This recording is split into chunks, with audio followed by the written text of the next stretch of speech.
say either Martin's lecture notes or say for example lecture notes by Bertolini.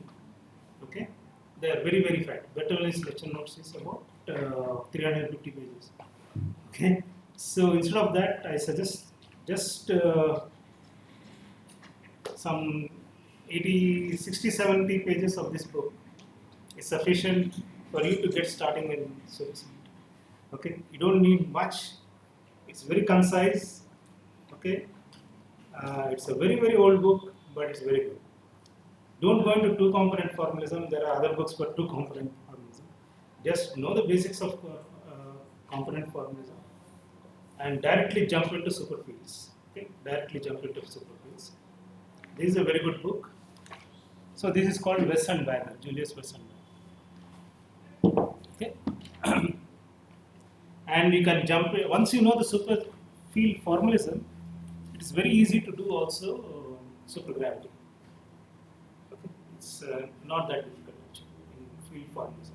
In component formalism, it's very hard. So we were looking at component formalism of supersymmetry. I'll just revise it for 5-10 minutes and then we go into it.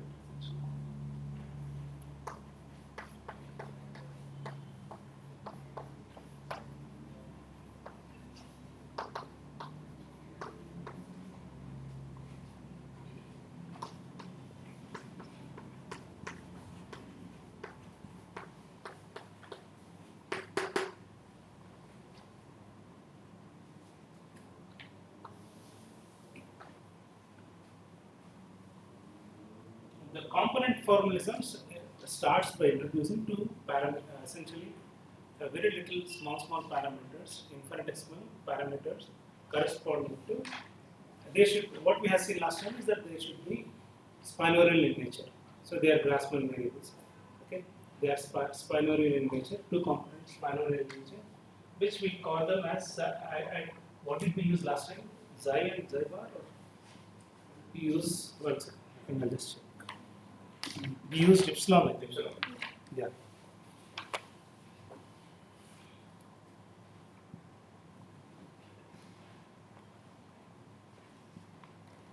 We used epsilon and epsilon diagram.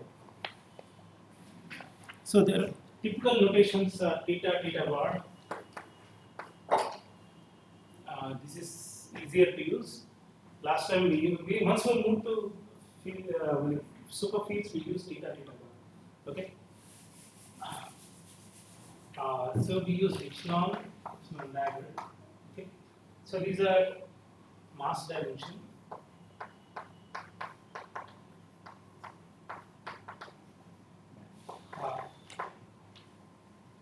Minus half. Why? Because we started off by saying half or minus half depends upon, say for example, what you are doing. So the first step we did was to write for the scalar field. Scalar field has to change its mass dimension from 1 to 3.5. So it should add up with half. So essentially, we'll just say as half to delta epsilon a phi. So for example, a scalar field should go into some epsilon times psi, because epsilon psi here I am summing over the spinorial indices. I think last time I told you that epsilon psi alpha.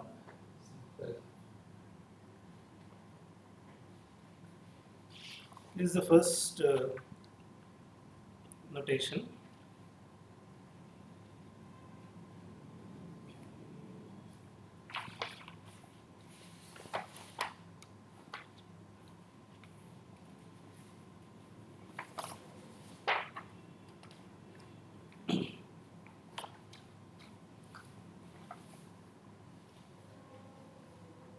So your phi changes to S psi. Now, but the psi also should change on each index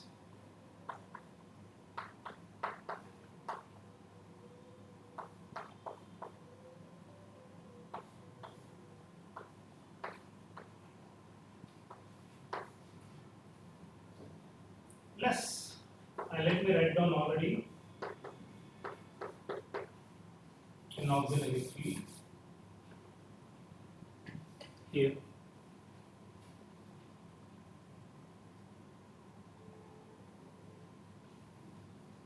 And finally,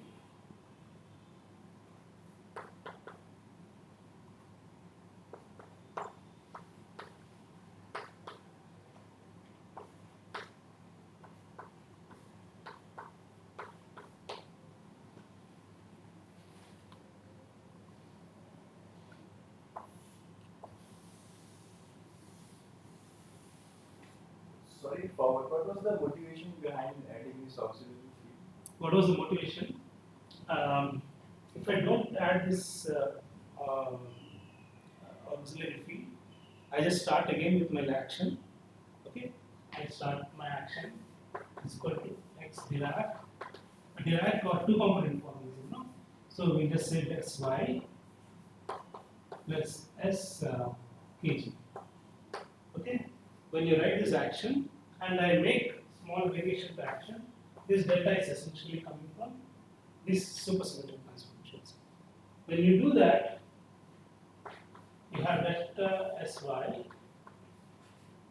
plus delta s kg. This is will end up being the term. So there will be cancellations between these two.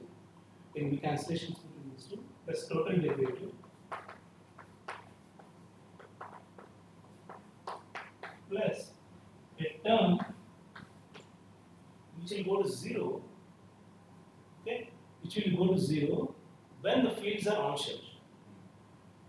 When the fields are on-shell. So if you want to set this term to 0, you have to use equations of motion. Okay? If you don't want to use equations of motion, that means you can want off-shell formalism of supersymmetry. Okay?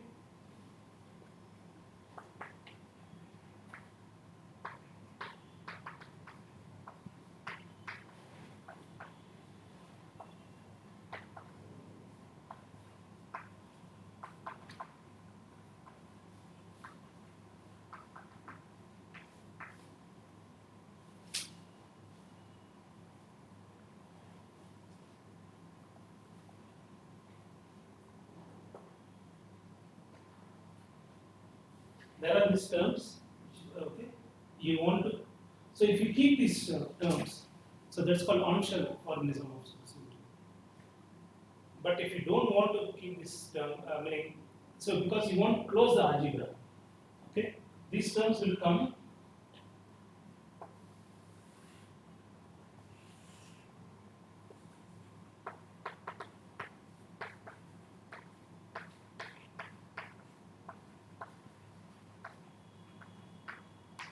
closing the SUSY algebra. You apply delta S again. So delta S is equal to 0. Okay, you apply delta, you apply SUSY transformations again on this. Again on this. If you want to close in the SUSY algebra, you'll end up having invariant terms plus terms which go to 0. Okay, only if you use equations of motion. If you don't want to use equations of motion, this is called off-shell formalism. Okay, now that you are used to modern things, I can tell you. Say, for example, in effective field theories, this also happens. So, in effective field theories, as SMF EFT, in a standard model effective field theory, you'll have a huge number of extra terms. So, many of these terms will go to 0 unless I use equations of motion, they won't go to 0. So, even if you take higher dimensional terms. So, many of these terms go to 0. So, this Warsaw basis, the Warsaw paper, reduced starting from this Buchmuller and Weiler paper, Daniel Weiler, he was here around essentially. Starting from that paper to the Warsaw paper, the main difference is using of equations of motion. If you use equations of motion, several terms goes to 0. Okay, so the number of effective new operators you can write down will be low. But here, if you don't want to, there are utilizes there are uses and there are advantages and disadvantages of using on-shelf formalism. But off-shelf formalism, what does the equations of motion do? It puts every field on its mass, on its. It makes sure that it satisfies their on-shelf essentially. E square is equal to p square plus f square. That's the equation of motion. Off-shelf formalism means that you can introduce some fictitious fields, okay, which takes care of setting these things to zero, takes care of setting the closing of the algebra. Now, there are advantages of using off-shelf formalism compared to the on-shelf formalism. But off-shelf formalism is much more advantageous for building superfields.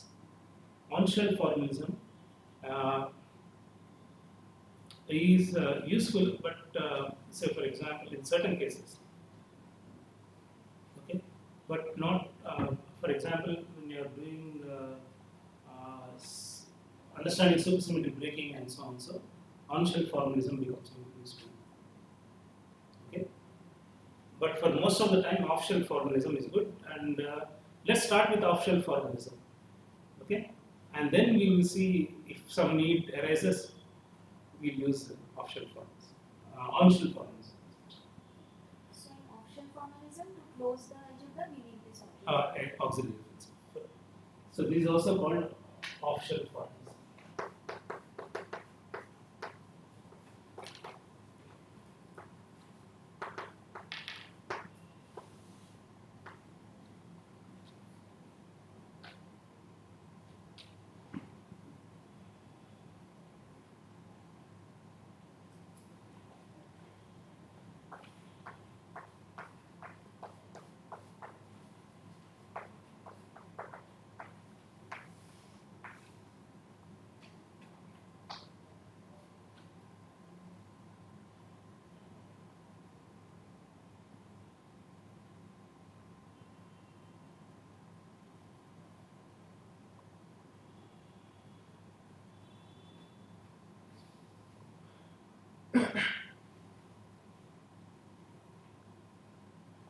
This field is non-dynamical, it doesn't have any equations of motion.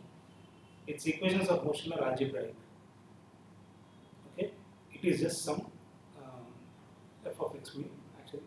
Okay, f of x mu is an algebraic equation of motion.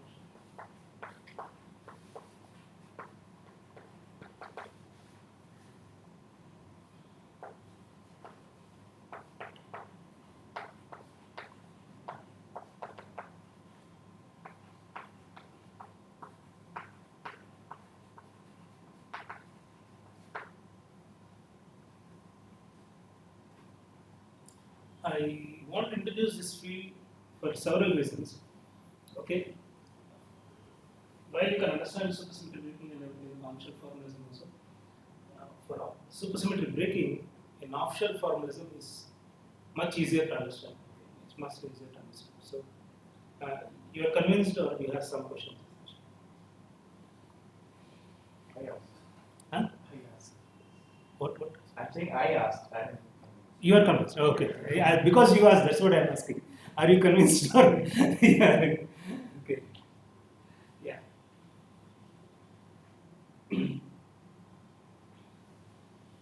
Now, you want to see how it closes. It's very easy to see the moment it's just a trick. Okay. Now you apply delta on again on each side. Okay. Then you will see applying these conditions, the algebra closes, and you'll have a commutator in terms of two deltas, and it just goes to zero. Okay. You can just check the algebra closes.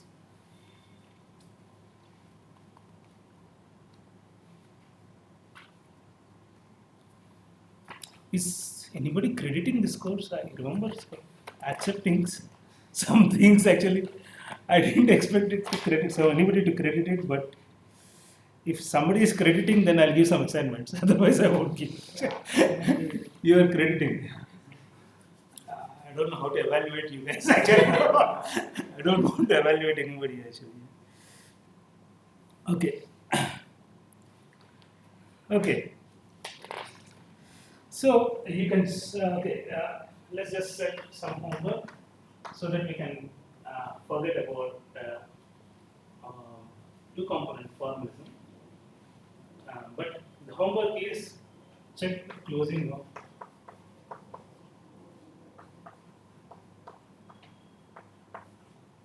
Suzy algebra in component forms.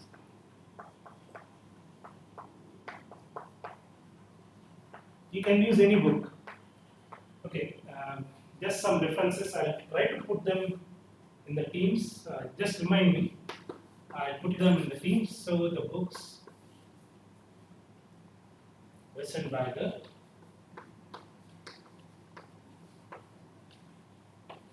well-known SP Martin primer.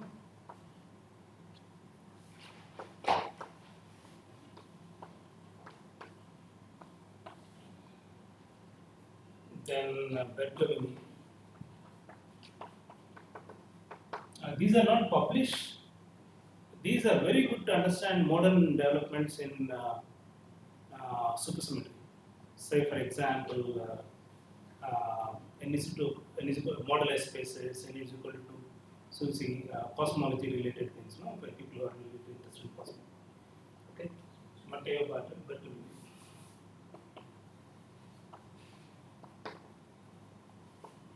These are just go to his web page. So just type Suzy and Matteo Bertolini lecture. You'll go to his web page. He has put it up somewhere there.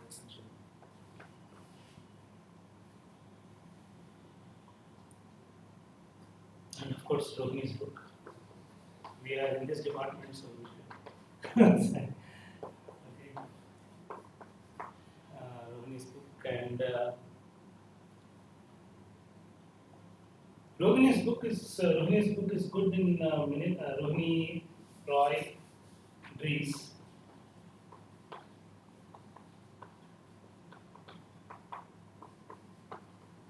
This book is also good, but yeah. But to learn, this is more phenomenology. The moment you understand that certain things are very good in this book.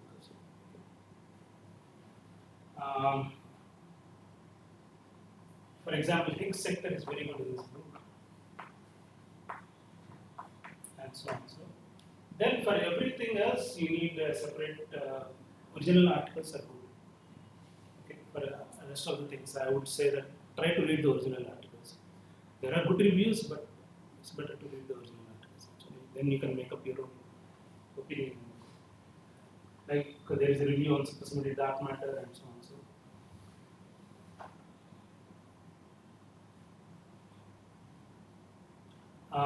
There is Martin Reiner, two-component, four-component dictionary.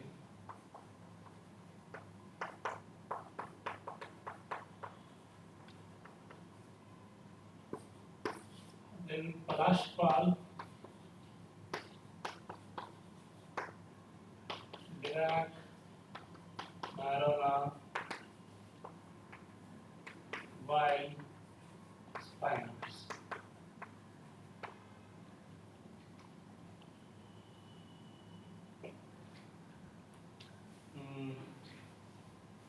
Then, of course, the original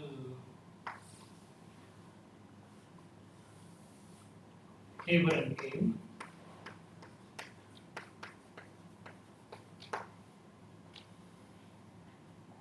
This is useful if you want to actually write Marona spinors.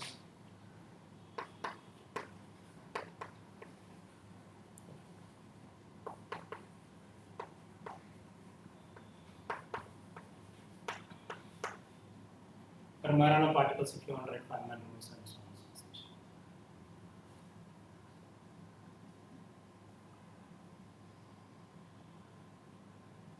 There is a factor 2 difference. So supersymmetry has a lot of Marona particles. So a standard model has only one perhaps, which is the Newtonian. Supersymmetry has a lot of Marona. So whatever I can put, whatever is available with me, I'll try to put them on the Teams web page essentially. Okay. Um,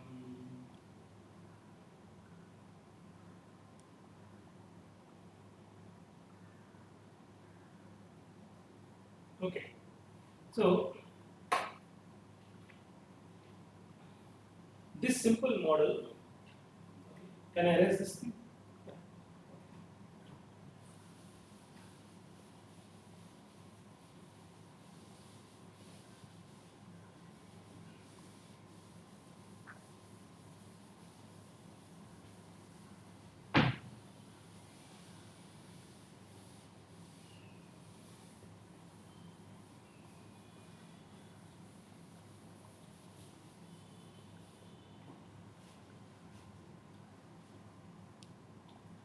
This simple model was the first supersymmetric model, which was called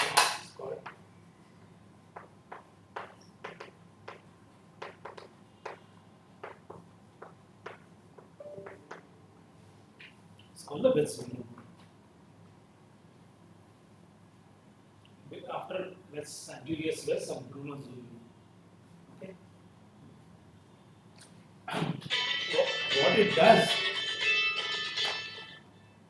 What it does, it has one scalar, complex scalar, a two-component spinner. It takes a two-component spinner and to a complex scalar, and vice versa. That's it. So it changes spin of a particle by half units. Spin of a particle by half units, and writes most symmetric Lagrangian action towards it. Under these transformations, the action is invariant. Now, when we did these transformations, the action is invariant for massless particles. For massless particles, we wrote down, if you write the kinetic terms, under these transformations, if you just write the kinetic terms, so this action is nothing but psi L bar del slash psi L, okay, minus m psi L bar. Okay, minus plus del mu phi divided del mu.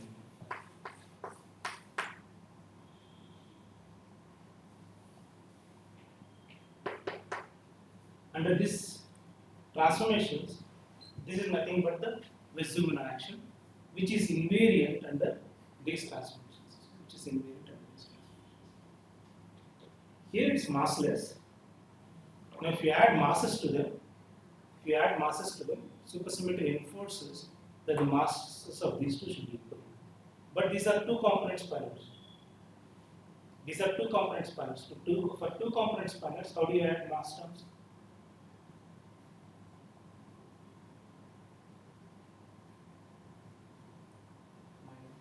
No. The only term you can add is the mass term. Okay, so the only term you can add is the mass. Anyway, okay, as of now, we just leave it as a massless case, and you see that if there are masses, it will turn out that this should be, we add a Marana mass term here and a mass square term here. Their masses should be equivalent so that the SUSY transformations go through. So this will lead to the first condition, that if there are masses to the particles, SUSY insists that the masses of the fermion and the scalar should be same. We'll insist on it again and again, but let me just say that if suppose if you have a mass term, psi L bar C psi L, and minus m square phi diagonal, SUSY insists that phi psi and phi phi are same.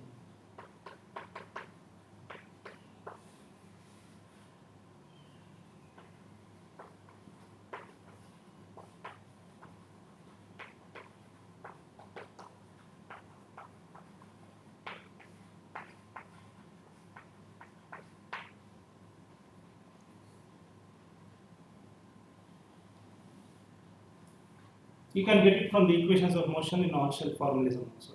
The same thing, same condition.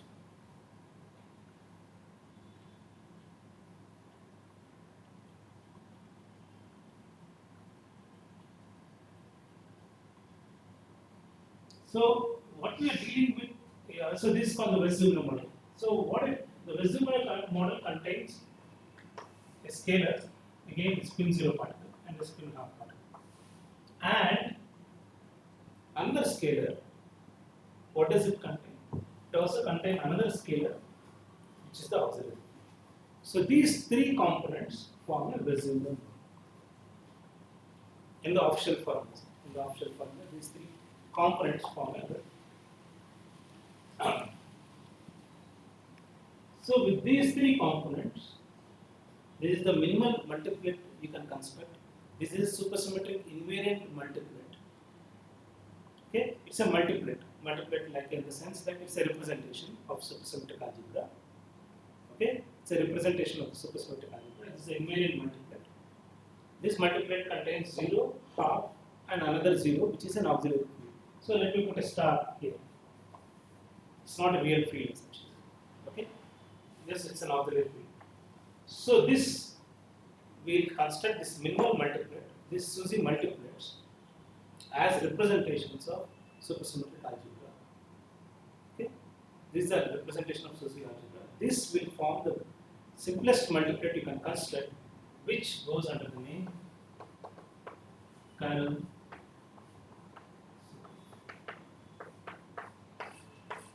I am not going to construct all the multiplets possible. You can, okay. I'm just writing down the SUSY algebra, but I'm directly jumping into two main things which we need, which are essentially chiral superfields and vector superfields.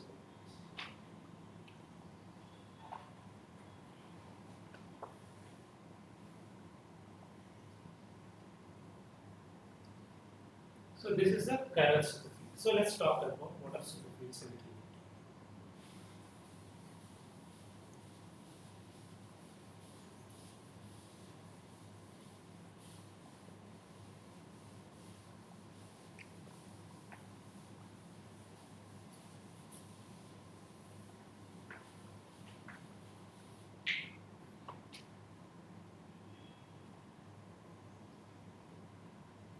Okay. So particles can be thought of, fields can be thought of as representation of Lorentz group. Okay, you have Lorentz group.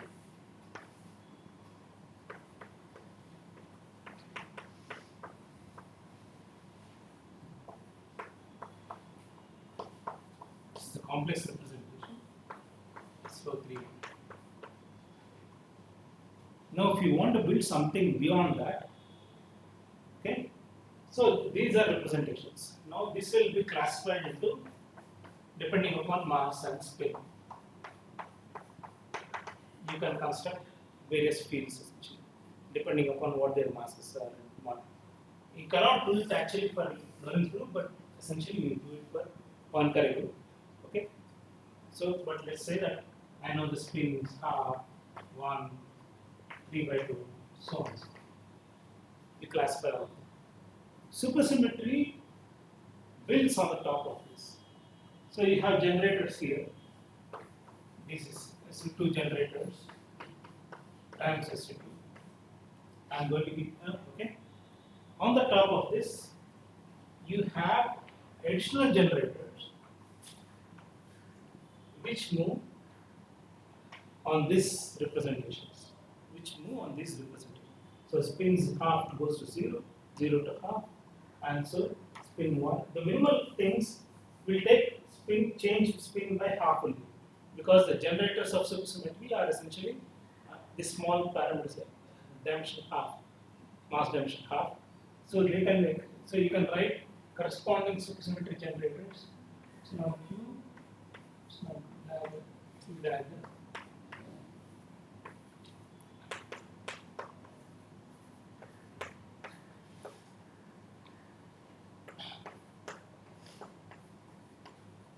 This is the supersymmetric.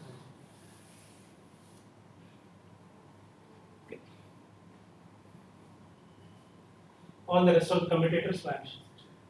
So what it is doing, okay, it's converting. So this simplest supersymmetry changes the this Q has same mass dimensions as epsilon.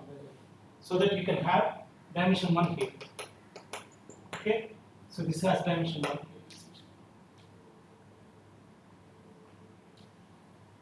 The total dimension is 2, this entire thing. So what it's doing is changing the spin of the particle by half units. So 3 by 2 to 1, or 1 to 1 by 2, 1 to 0, half to 0, and so on. So these generators are on the top of Q and Q dash.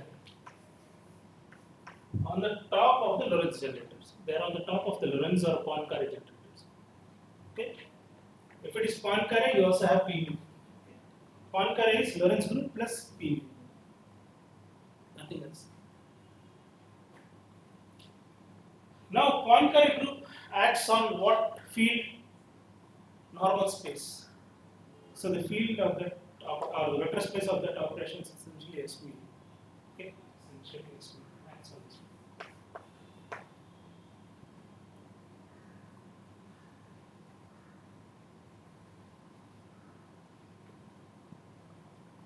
So Salam and Starker thought. So in normal fields, all the representations are essentially of x mu. Fields of x mu, essentially psi of x mu, phi of x mu, a mu of x mu, and so on. But if you want to construct a superfield, okay, it should be containing 2 spins. At least minimum should be 2 spins. And 2 spins will be connected by small parameters epsilon. So you had enlarged the space from x mu to epsilon bar. So the concept of superspace came.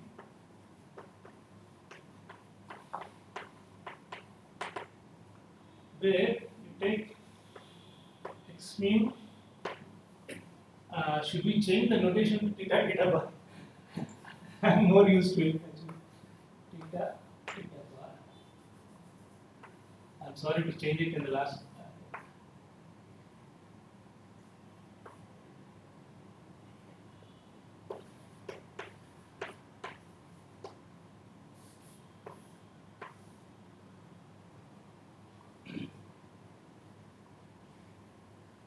So superspace enlarges the space so that you build simplest multiplets which contains x mu, which are functions of not just x mu, but functions of x mu, theta, and theta bar. So that you can, within the same field, you can have particles of different spin. Within the same field, quote unquote field, you have particles of spin. The simplest superfield you can construct that way is called chiral superfield. Why it's called chiral? You take a chiral notation for the fermion, because what we are saying, Lorentz transformations are transformed differently for left-handed as well as right-handed. So you take the left-handed part or one of these things essentially. You choose one of these things, left or right, and construct supersymmetric transformations in terms of these 2 component spanners. Okay. These are called chiral superfields.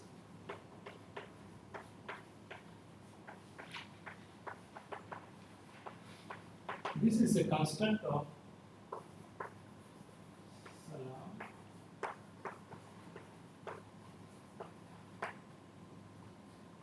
This made life very, very easy, so that people like you and me also can work.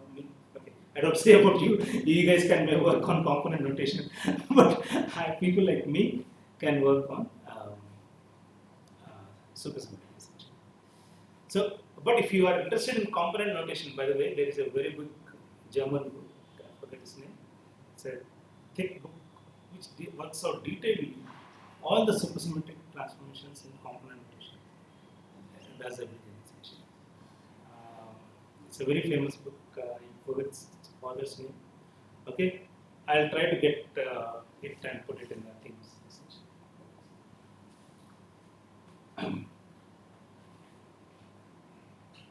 Superspace essentially. So let's build the first.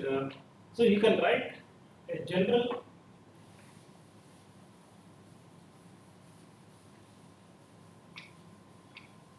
Now, superspace is a very, very interesting concept. The moment you write space, you can define derivatives on it, you can define integrals on it, okay? On this space, one can define everything.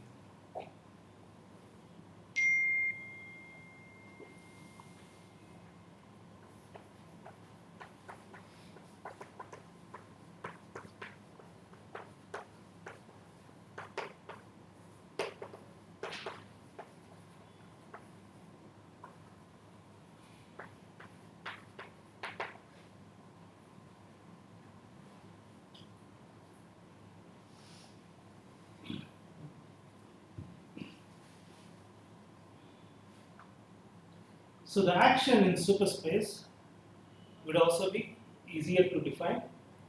Action would be something normally we write S is equal to integral d power 4x L. Okay. Here the action would also contain dt theta d power 2 depending upon various things. I'll tell you in 1 second. Okay. It is action will also contain these coordinates essentially. These coordinates also will be integrated. So the first thing we will introduce is the chiral superfield.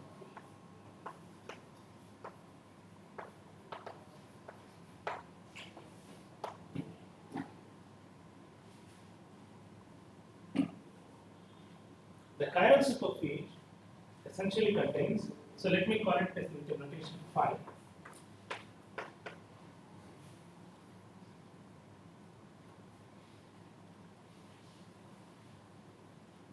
The way we write the chiral superfield is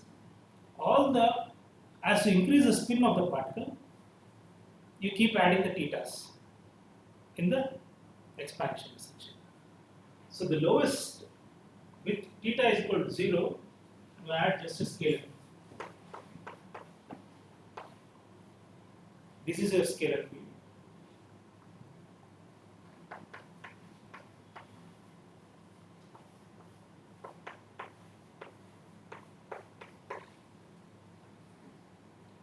This is the definition of your chiral superfield.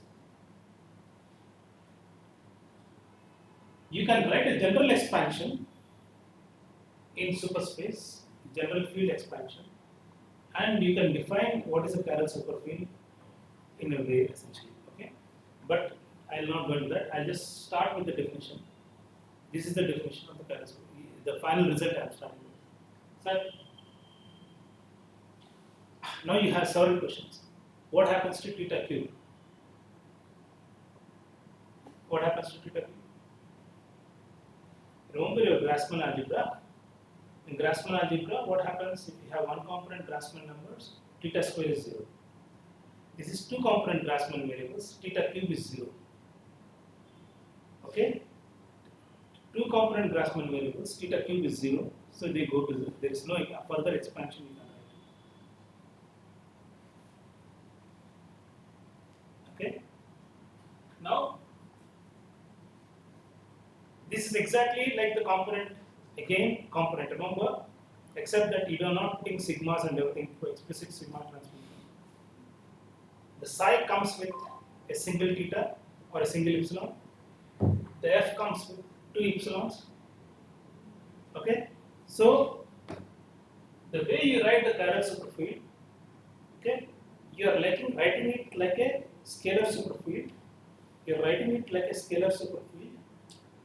The lowest component is the scalar superfield. Scalar field itself, normal scalar field. And theta minus half, so plus psi. So you will have a one dimension. F is two dimension. So that theta minus 2, minus half, minus one dimension, two dimension is F is equal. This term will also become F, one dimension. So the thetas are used to reduce the dimension of the higher operators essentially. Okay. So the let's do the dimension. Dimension of A is equal to 1. Dimension of psi is equal to 3 by 2 dimension of F is equal to 2. This is important to remember. And finally, dimension of phi is 1. Okay? Theta minus half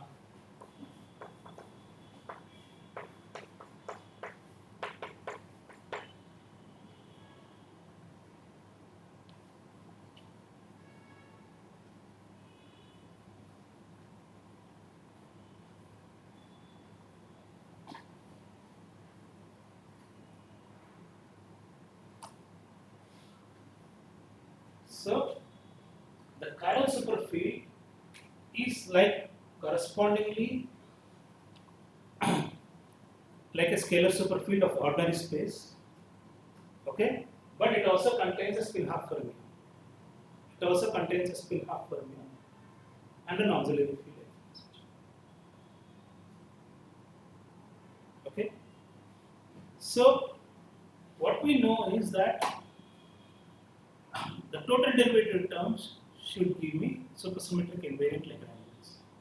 Supersymmetric invariant Lagrange. So, what would give me the supersymmetric invariant? Okay. So, let's try to make functions of that. So, anyway, up to this part is clear. Okay, I introduced something called chiral superfield, okay, which is any field, because these are Grassmann variables.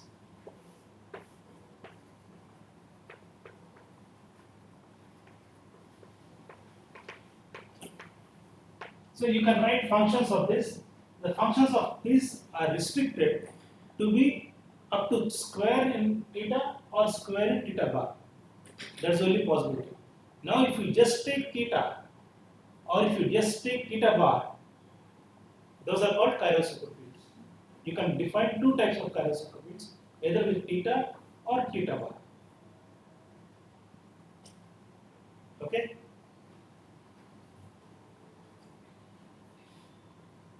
So a general expansion would be again general superfield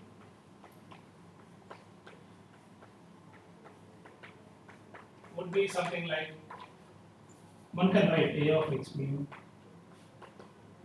plus some theta plus theta square A, B, C, some function B, theta square plus E of theta bar square plus theta bar. All these things are possible. Okay, you can write down all these things. But then you take a projection of this field, of this general field, such that only you are only having one particular spin, essentially one particular theta, not theta bar, one particular theta, so that you only want to pick up the spin of the particles, one spin half component. This is called chiral superfield, and chiral superfields are one of the most important functions points. Now let's write supersymmetric invariance of chirals.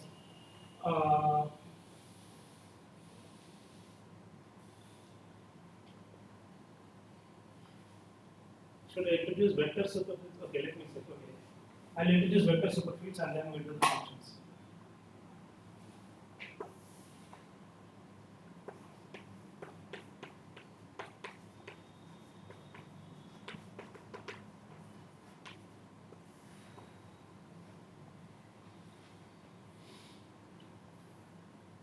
What are vector superfields?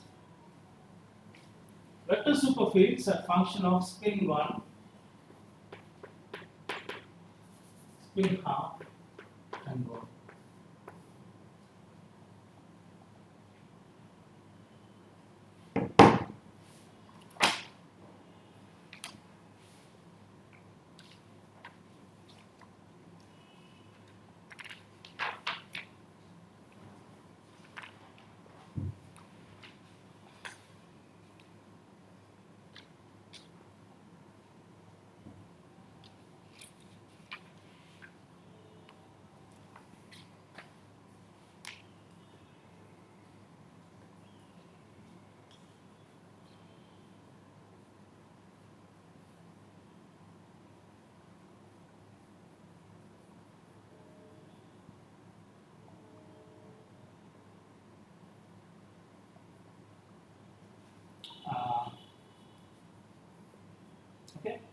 Let me leave this as it is. Okay, I'll come to the full form of this vector superfields in a second. Okay, so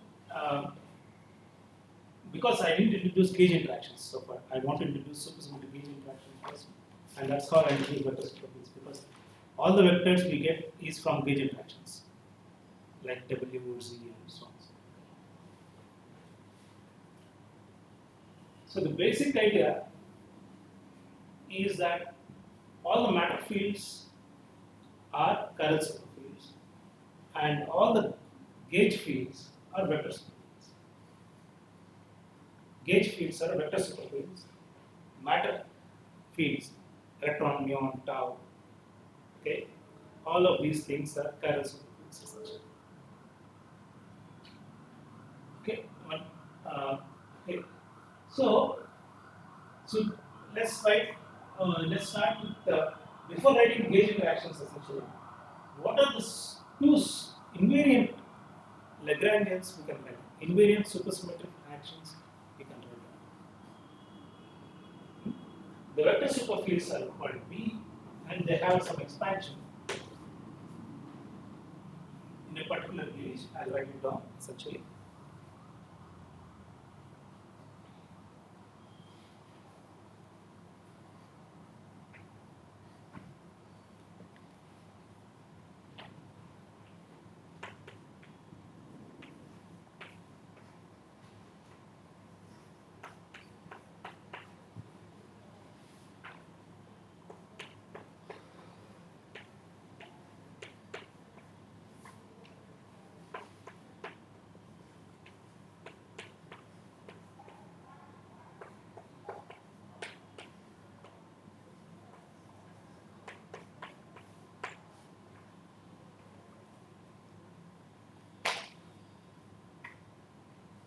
This is spin 1 particle, mu, photon. This is spin half particle, lambda, photino. To take it as photon, this is photino. Photino. And this is an auxiliary field corresponding to vector multiplets. So every multiplet will have its own auxiliary field. So spin half, 0 half will have an auxiliary field, which is F. Half 1, 0 half will have an auxiliary field, which is D. So this is half 1 multiplet. This is the auxiliary field corresponding.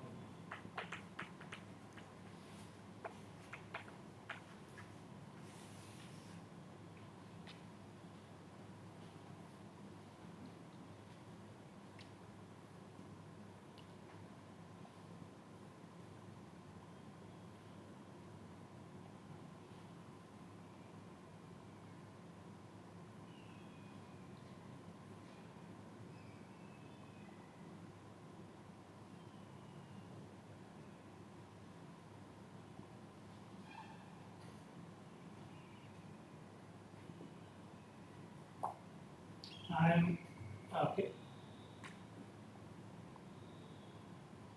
Now this looks a bit okay. Now what the entire algebra, now what we can do is, now what we have to do is multiply these fields. That's all we have to do.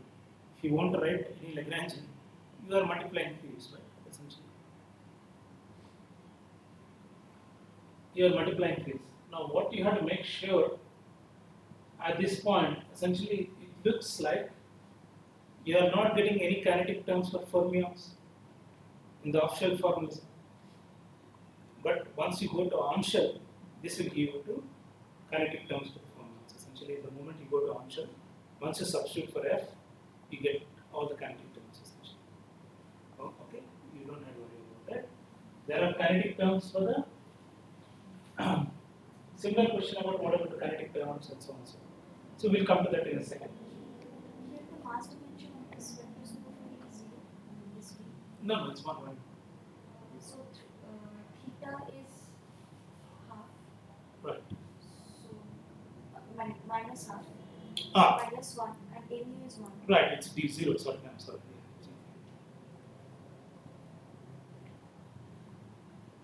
It is 0 because because the reason is vector superfield always appears on the exponential.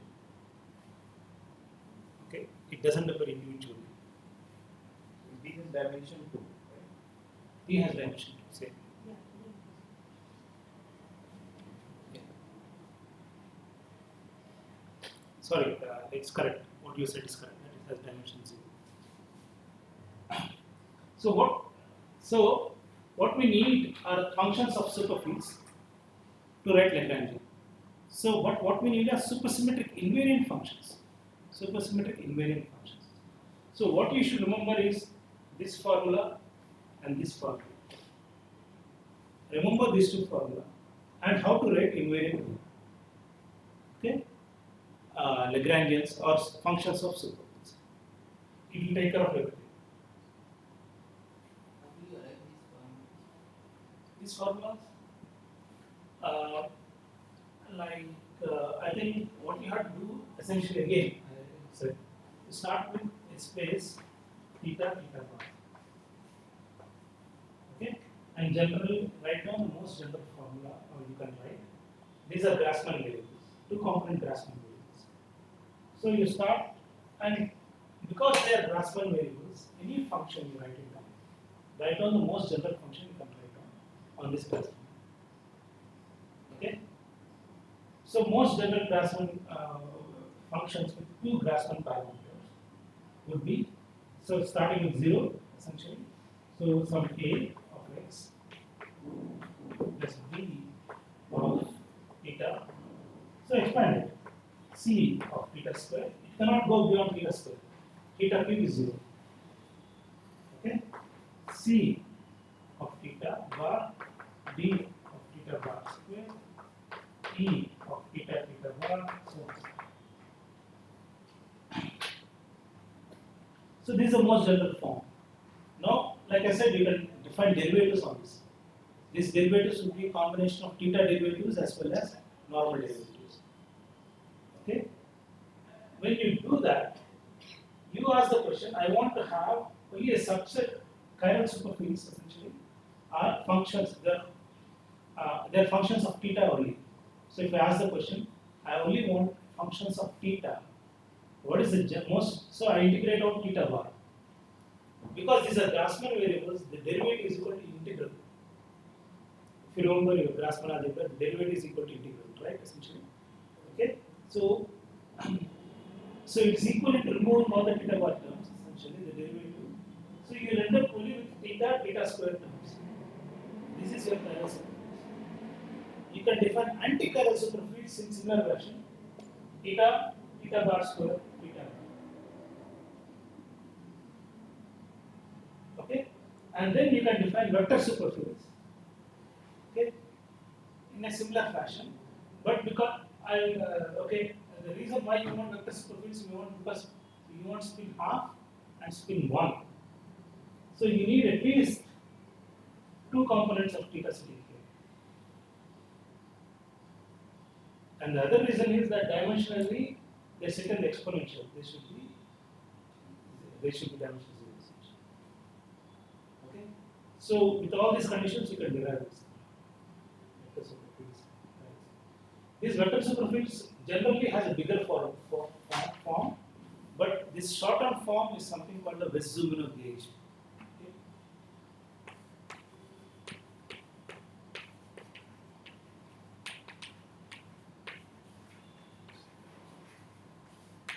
You are choosing a particular gauge for this.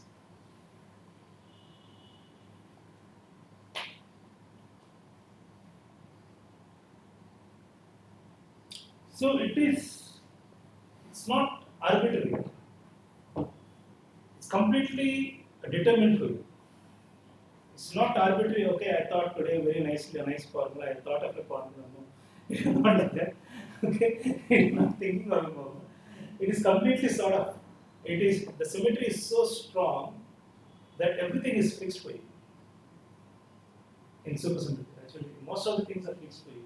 There is no real freedom that you can modify things. So if you start with two Grassmann variables, this is the most general formula field you can write down on that space, on superspace. Okay, and out of that, you take out only one set of fields which are called chiral superfields, another set of fields which are called vector fields. That's it.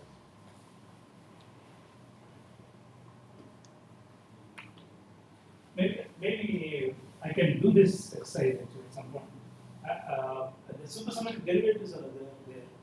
You can build super graphs, supersymmetric Feynman rules. Okay, these techniques are also useful at certain points essentially, but they are much easier to do compared to normal Feynman rules and Feynman graphs and so on. So, okay, but let's not go into this because it's a different. Yeah, it's a different. Yeah. Any further questions on this part? Now you understand how I got these two formulas. I should remember these two formulas. So there is something called vector superfields, chiral superfields. Chiral superfields are given by a single expansion in theta. Vector superfields contain theta and theta bar. Theta and that's it.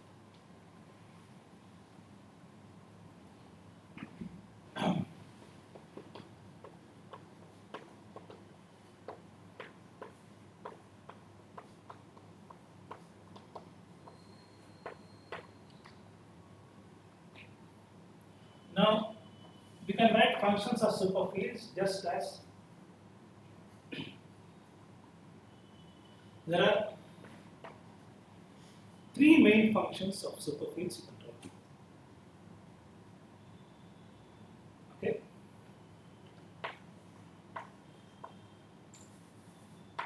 Let me introduce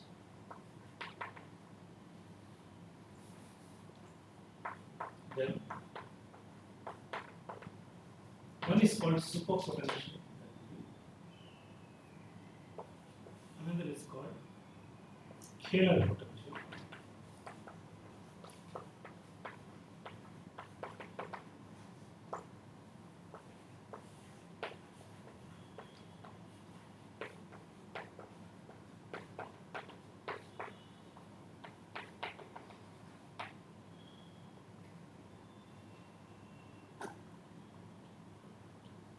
Out of this, we'll worry about this later on. Okay. As of now, I just mentioned some properties of this. You don't have to worry about this right now. Okay. If we know these two, we are almost in business. Okay.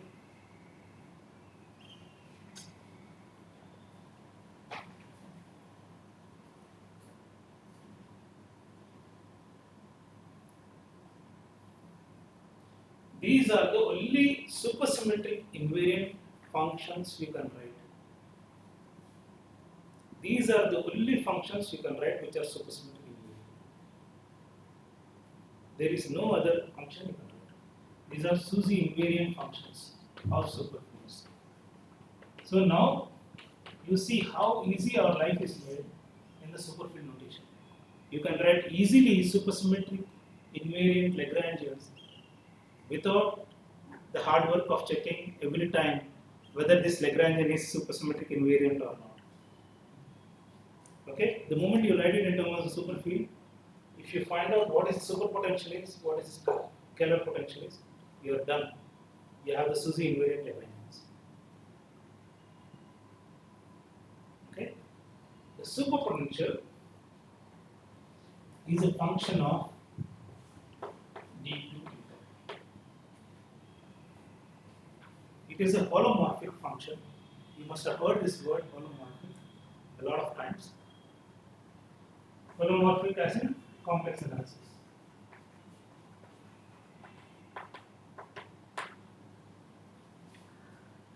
Holomorphic means it's also analytic function. It's easier word. Simpler form is analytic function.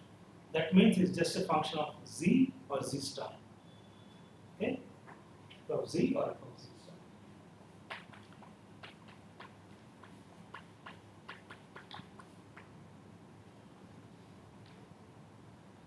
So you only collect all the terms which are twice in theta, okay, and whatever functions give you this one twice in theta, All those terms form your supersymmetric invariant Lagrange functions. Okay, these are the supersymmetric invariant functions. So that is one set of supersymmetric invariant functions. Other set of function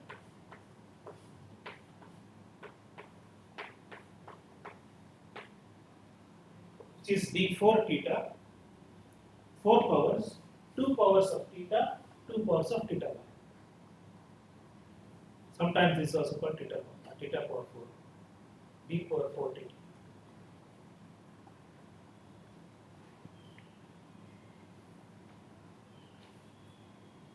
This is a real field of superfields.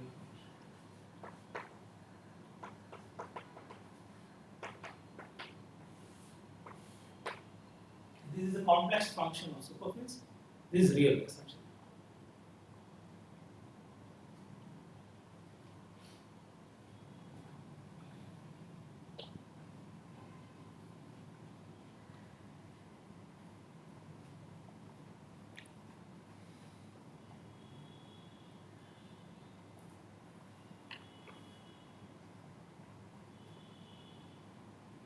Third one is something called FAB. It is also holomorphic function.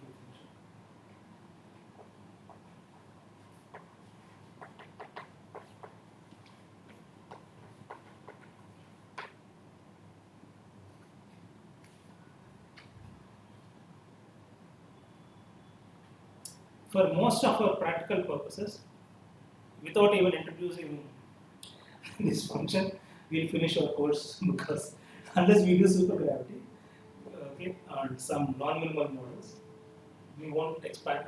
Go beyond this essentially. For most practical purposes,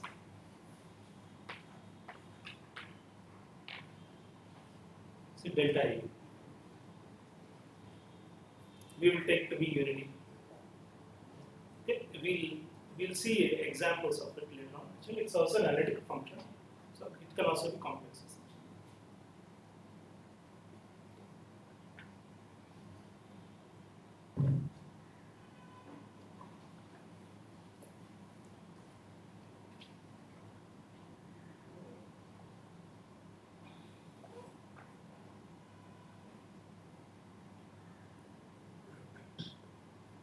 Yeah.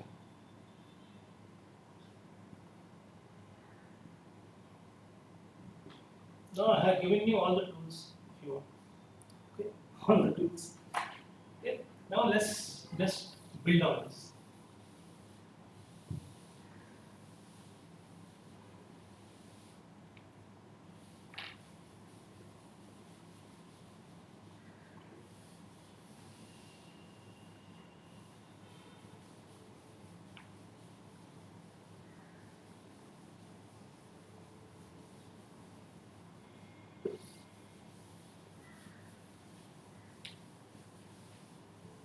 So let's build on the superfunction.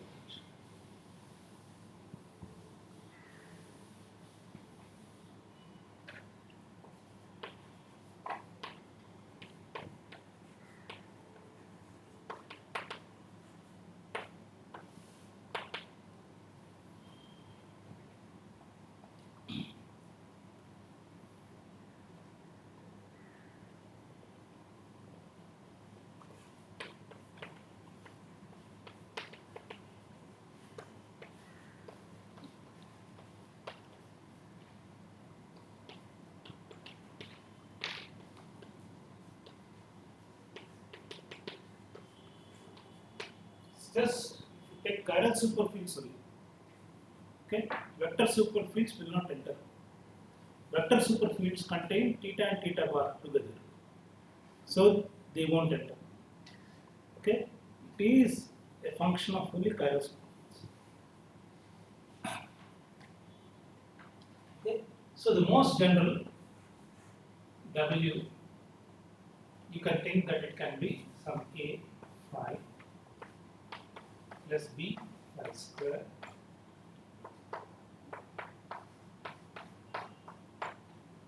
plus C phi I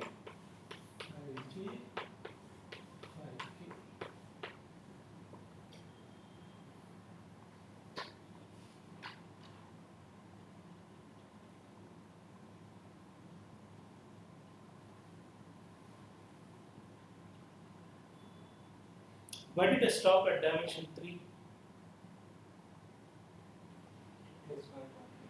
Cubes. Okay, so the maximum dimension you can write, okay, because cube in theta cube is equal to 0. Remember, theta cube is equal to 0 because of the transmultiply. Okay, so when you multiply a1, say for example, so this is the one, phi 1 is equal to ai plus root 2 theta psi I plus theta psi. Phi j is equal to aj root 2 theta psi j theta j.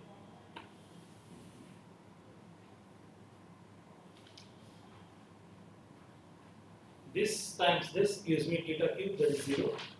This times this time is equal to be 0. So the only thing which I need essentially are theta square terms. Okay, theta square terms, what would be? So I want to take only theta square terms, only functions which are combinations of theta theta. So that means fj ai plus aj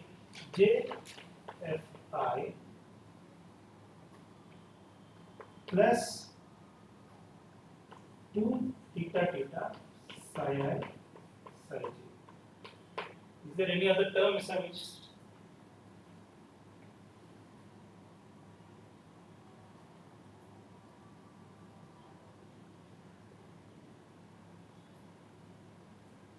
Every other higher term? Huh? Just FI will also be there. I mean, for K, phi, Right. If you product of these two.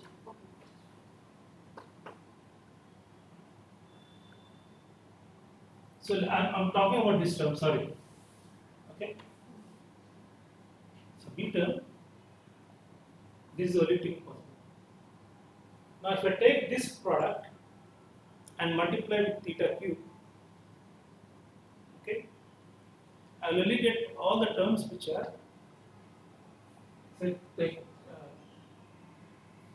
say phi fj ai times aj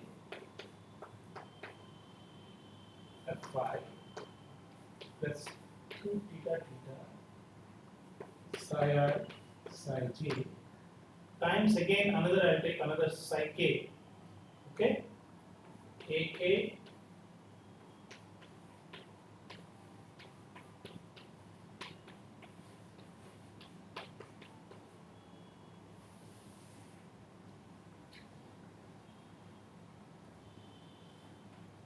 so this gives me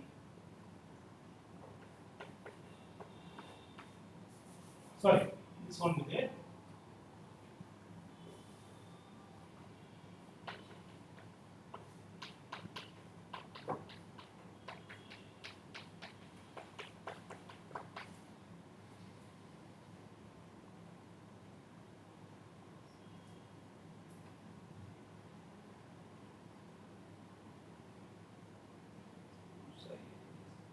Then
now after multiplying 3 times with theta, you don't have a term with theta here.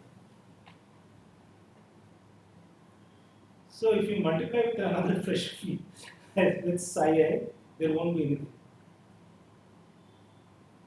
Okay, so this is the maximum dimension.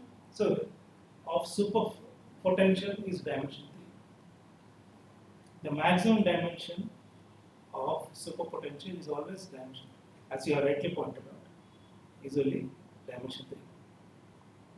Okay, so this is a completely scalar. Essentially, there is no theta term here. The only term, okay, you can multiply with f. Even if you multiply with 0.5, take one of these term and then multiply with the last term. The f term, essentially, that's what you would say. That won't give you anything new. That will be exactly the same thing as taking a linear term. Other than auxiliary field, there is nothing. Okay. So this is the coefficient of theta square. And that is all the coefficient again. And let me write it down. Theta, theta. Then this will be 2 A's and 1 F, right? Because if there are 2 F's, then theta to the 4. And won't it be AI, AJ, FK? Oh no, right, I did something mistake actually. This is not there. This term is not there.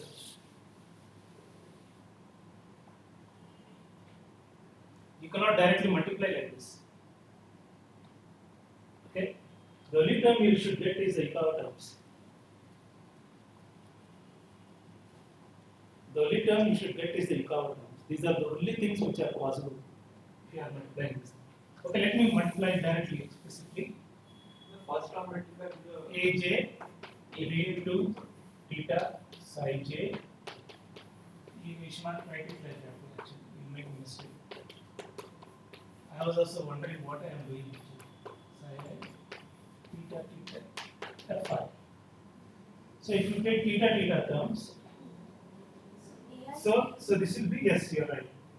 So theta Fk AI AJ plus the recover term 2 psi j psi k AI plus permutations.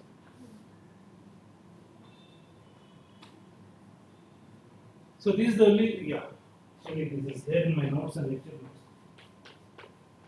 Equal.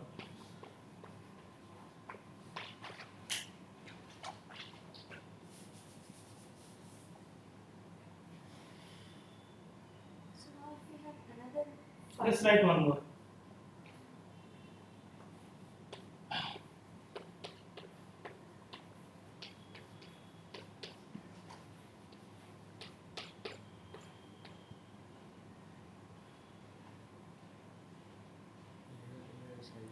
Right. Let's multiply these 4 fields. Okay. You can think of psi 2 thetas, 2 a's, but that will be more than dimension 4. Similarly, 3 A's and 1 F. Yeah, that will be dimension.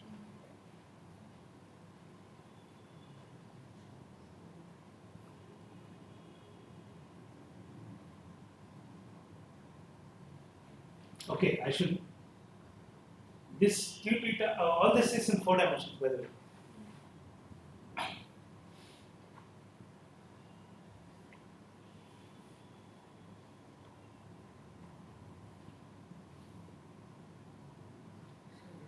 Sir, can you tell the reason why you related that AI psi j psi k? AL, AI AI, psi j psi k. psi j, psi k. Yes. So this is dimension 1, dimension 3 by 2, dimension 3 by 2. That will be dimension 5 term. Done.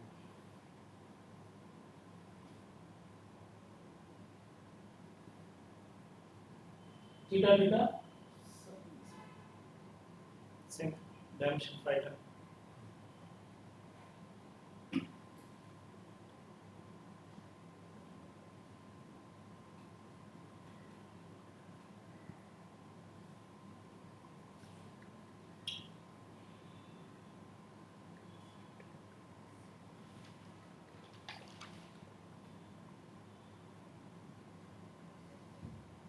let's see if there is any other combination you can think of.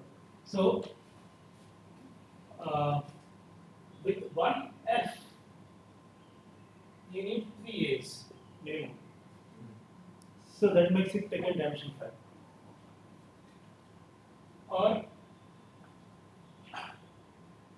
with psi, the problem is that if you add psi with anything, it will make it more than t. With F sub, they will become 0.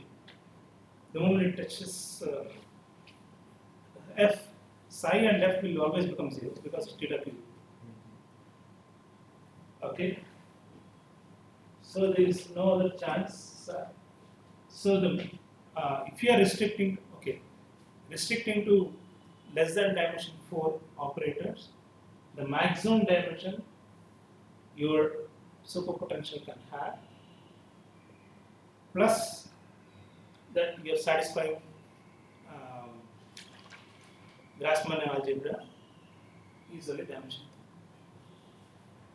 3. Okay, and these terms, the cubic potential, the cubic superpotential,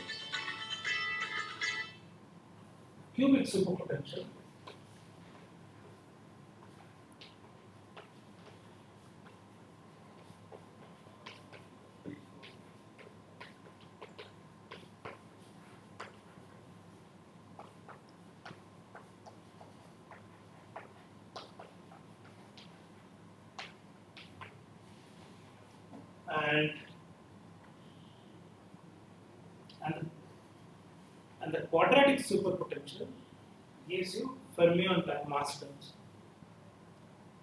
It's 3 by 2, 3 by 2. It's dimension 3 term. So it should always come with some mass terms. So B should always be dimension full. So if you are restricting to 4 dimensions, your action d power 4x theta, d square theta eats away one dimension. Okay, eats away one dimension. So there are various ways of looking into it. So W of theta, okay, d square theta will eat away one dimension, minus half, it will take away one dimension. So minus 4 anyway. So this can only be 3 dimensional. Okay, W of 5 can only be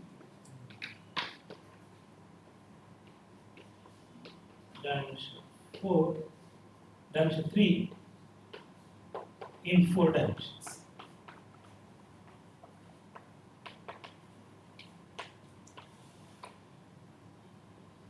Now, in effective field theory language, nowadays this is, you can say that you can allow for higher dimensional operators, but let's not worry about it.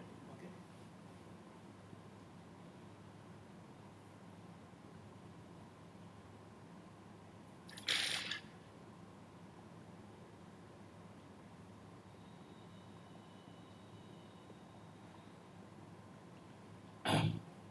So, this is a linear field. Linear field will not have any impact in superpotential. Linear field will not have, you can think of something. It is not interacting, it's a linear thing, so you can throw it away.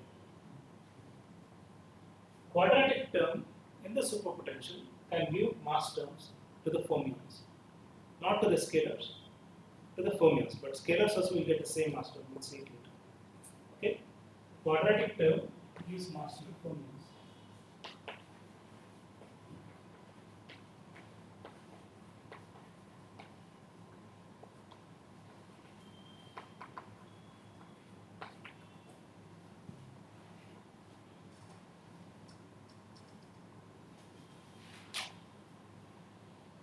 Whereas the cubic terms gives mass to gives economics.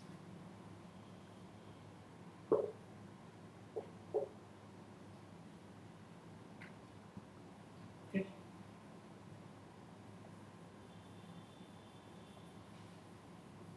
So we learned 2 superfields today: current superfields, vector superfields. we'll do vector superfields in the next class, Thursday. So chiral superfields, we saw functions of chiral superfields. There should be a function purely of chiral superfields is superpotential.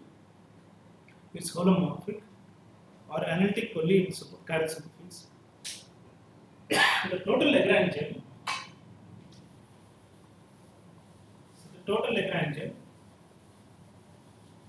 in the superpotential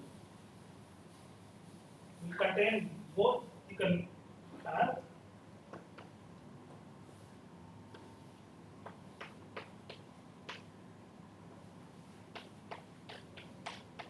with anti-chiral superfields.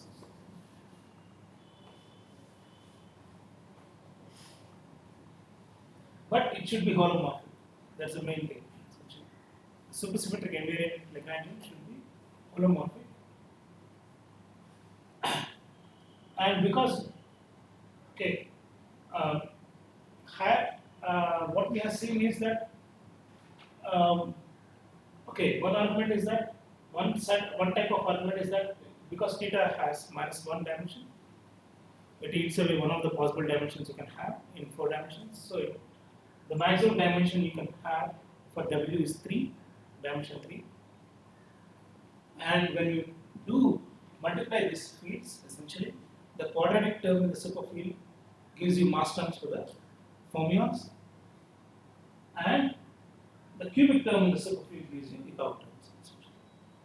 Cubic term is also terms. Explain again why mass dimension of W Mass dimension. See, theta has -1 dimension. So this entire part should have dimension 4, no? Less than.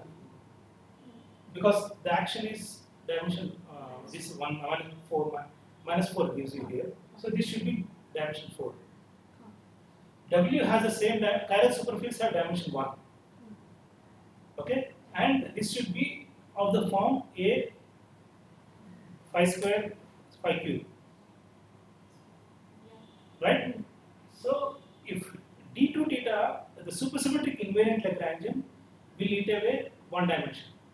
Because the 2 epsilons, 2 thetas will take away -1 dimension. So W should only be dimension 3. The maximum dimension of W could only be dimension 3.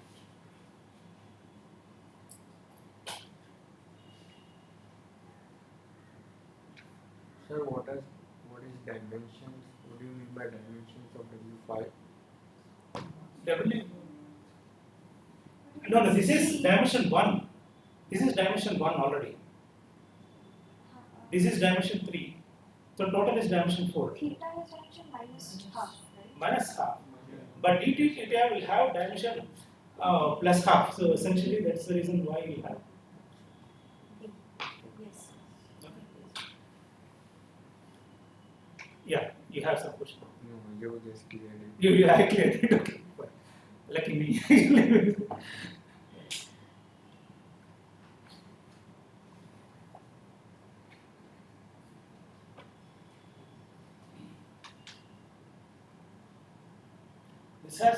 It eats away 1 dimension, so you can only have, the total should be dimension 4.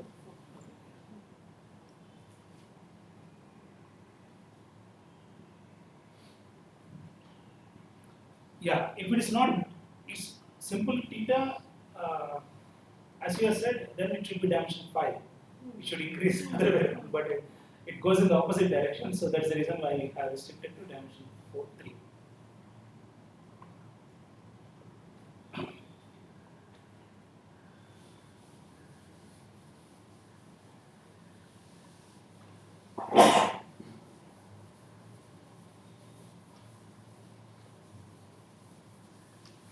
Okay. So, if you know, okay. So this is the first function we have seen. For any supersymmetric theory, you should know what its superpotential is. Okay. What its supersymmetric potential is. Now, how do you get F terms from this? From superpotential. F terms will be Fi is equal to del W del phi. for each scalar field,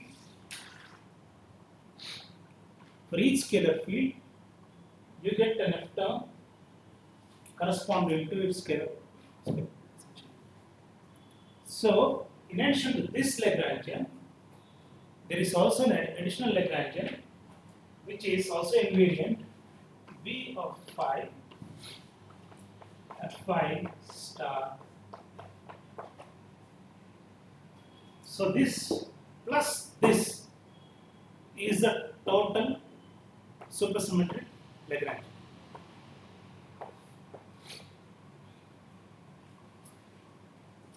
For each chiral superfield phi I, the F term is nothing but the derivative with respect to the chiral superfield. Okay, and mod F square is fully scalar potential. Okay, it's fully scalar potential. This is also supersymmetric invariant. F square is always supersymmetric invariant. Okay, this is also supersymmetric invariant. So the total Lagrangian coming from the superpotential is this part which takes care of the fermions, this part which takes care of the scalar. Now, the quadratic part in the superpotential is purely fermionic in nature. Okay, whereas the cubic part is Yukawa. It contains both fermionic and scalars. The quadratic part is purely fermionic, and I told you it gives you mass terms for the fermions. Okay, but what happens to the scalars? They should also get mass terms, corresponding scalars. They get it from here. They get it from here. We can show it easily. So, exercise, take phi I, phi j, w, be some mu, some mass term, dimension 1 mass term.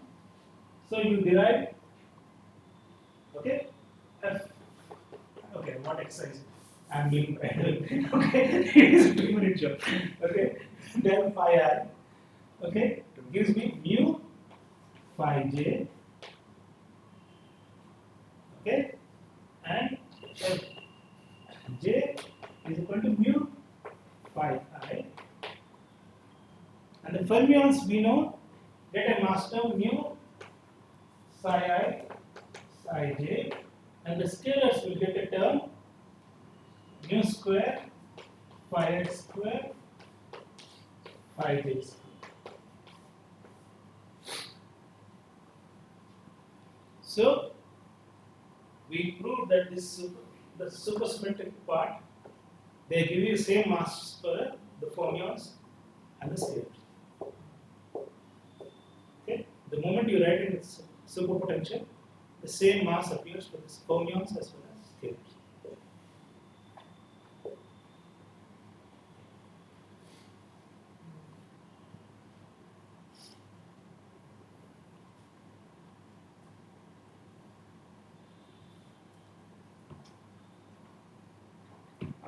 Okay, so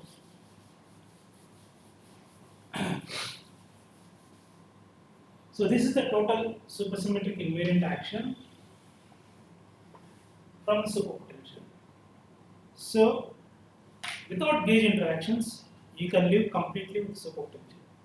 If you are writing a Yukawa theory or something, if you know the superpotential, you can write a supersymmetric invariant theory. There's nothing else stopping you.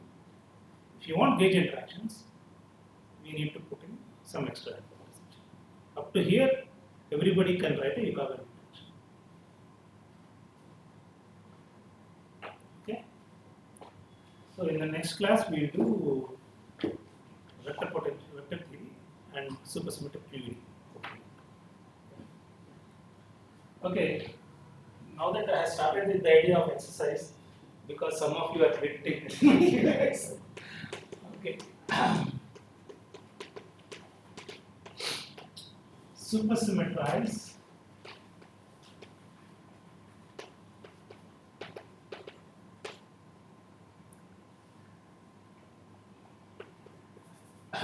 resistive to global. It's not a gauge interaction, global interaction. Yukawa theory.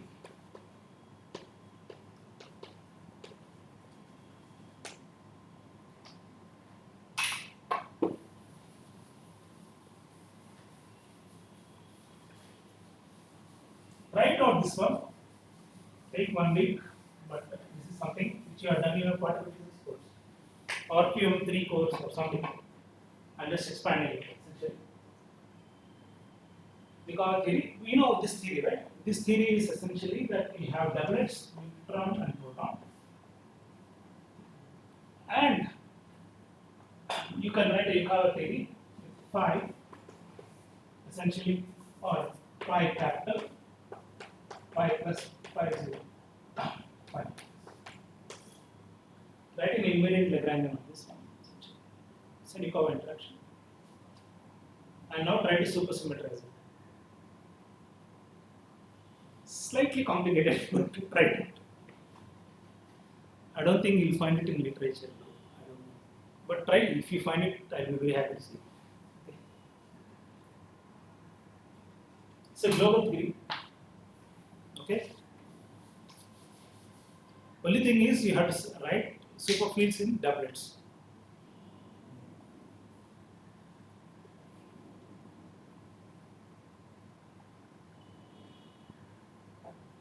Or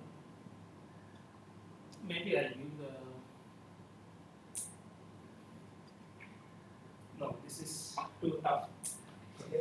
Yeah, I'll simplify it actually. Okay, it's actually it's easy if you remember SU2 algebra. Okay, if you remember SU2 algebra, you just have to write an SU2 invariance essentially. Okay, if you know how to write SU2 invariance, you can write it down immediately. Okay, a general Yukawa theory is not tough actually. I can, okay, try this. Anybody who can try this will be very good. Okay, SU2 global Yukawa theory with psi is equal to neutron proton. I want to see how you approach this, and phi is equal to pi plus pi 0. Pi minus. So you have to introduce 2 superfields here and here, 3 superfields, chiral superfields here and here. But if you know as your SU2 algebra representations, all you have to write is a superpotential which is invariant under SU2 with 1 triplet and 2 doublets. That's the only thing you have to do. Okay? Try it out. Okay, but anyway, let's not worry about doublets and singlets. Okay, doublets and triplets. I'll give you one simpler example. This you try it out. It's easy actually. It is done in one of the books.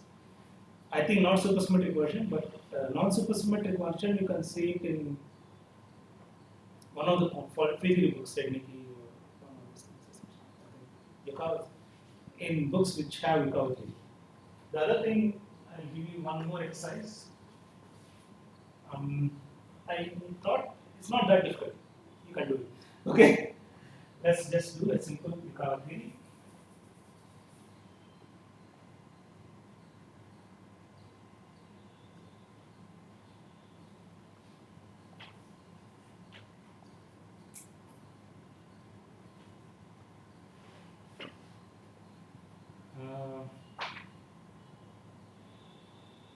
This is very simple. If you have a simple Yukawa theory, how do you write it down? Say, for example, you take 2 fermions, psi bar, psi I bar, psi j, phi. Okay.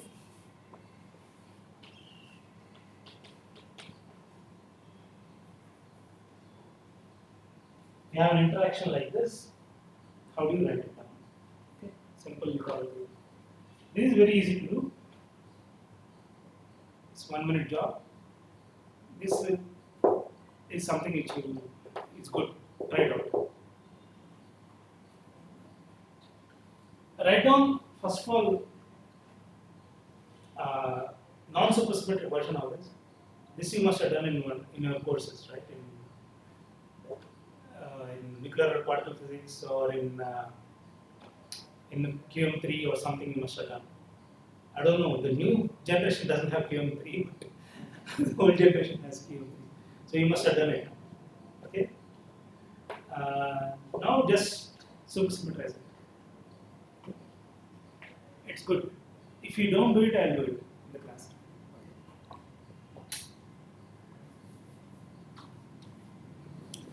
The only thing is you have to two doublets into a triplet representation you have to write. That's all you have to do. And then write down all possible, what do you call it? Invariants. Or expand it. Okay, let me stop here.